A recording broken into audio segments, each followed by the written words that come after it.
Welcome to footballgameplan.com, where football makes sense. I'm Emory Huntazard, the playbook.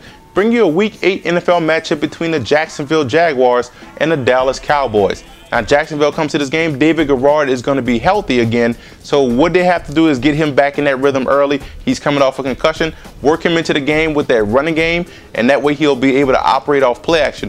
One thing I like about Garrard's game is that he takes his time, and once he finds the target, he's able to deliver the football with some authority. So it's up to you guys to get him work back in that offense. Maurice Jones-Drew, DJ Kareem, these guys got to get involved in that running game to keep that Dallas Cowboys pressure at bay. Also, offensively, you saw what the Giants were able to do. You can also spread these guys out and play a lot from the shotgun. You have some talented wide receivers that can make plays down the field, that can catch the football and make the first man miss. So you may want to utilize a lot of those shotgun formations and play a lot from the shotgun.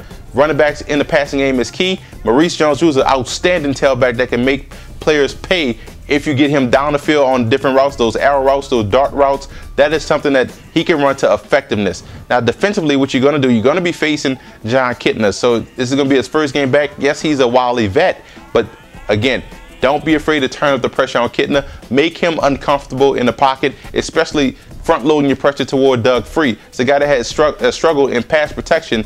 So you want to keep that pressure up on that Dallas offensive line, especially when you have Kitna back there. Even though Kitna is going to hit the short underneath route, he's not going to look for the big play. So your defensive pressure should have some success this week, especially against Doug Free, something that you have to keep in mind. Also, you can't allow Miles Austin to control the middle of the field. Yes, Witten is a guy that runs underneath, but Miles Austin is the big play guy that can control the middle. You can't allow that to happen this week. Otherwise, Dallas could have that way with that secondary.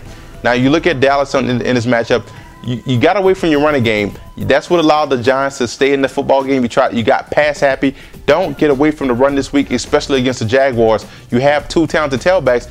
Utilize more run this week. That's going to protect Kitna. That's going to open up that play action later on in the game. That's going to keep that pressure of the Jaguars at bay. That way you won't have to have the situation that you had last week where Romo was exposed to getting hit. Keep the running game going. That way you have some balance. Offensively, I want to see more Dez Bryant. He's a big playmaker waiting to happen. He may be ready to start over Roy Williams, because I think Roy Williams may operate even better out of the slot. So you may want to get more passes to Dez Bryant, get him involved in an offense, especially against the secondary, the deep secondary of the Jaguars. The safeties really struggle in coverage.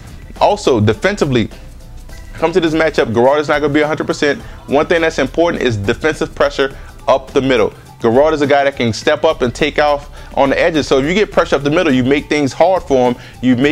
You keep a lot of trash in front of his feet. He's gonna have that presence of mind to want to step and look down. And once he looks down, that's it. It's a sack. So you got to get pressure right up the middle of that Jaguars offensive line. And you can't have any of those mental lapses that plagued you throughout the season. Penalties will kill you each and every week. Penalties can't keep the Jaguars in this football game, because they do have the talent enough to compete. But I'm going with Dallas in this matchup. I think they're going to get committed to the run this week to help ease Kitna into play action situations. And that defense is too aggressive right now for the Jaguars offense. And that's one thing, especially getting Garrard back after missing with the concussion. I think the Cowboys will come in and win this game, even with Kitna at quarterback. For more NFL previews, visit footballgameplan.com/NFL, or you can visit our YouTube channel at youtube.com/footballgameplan.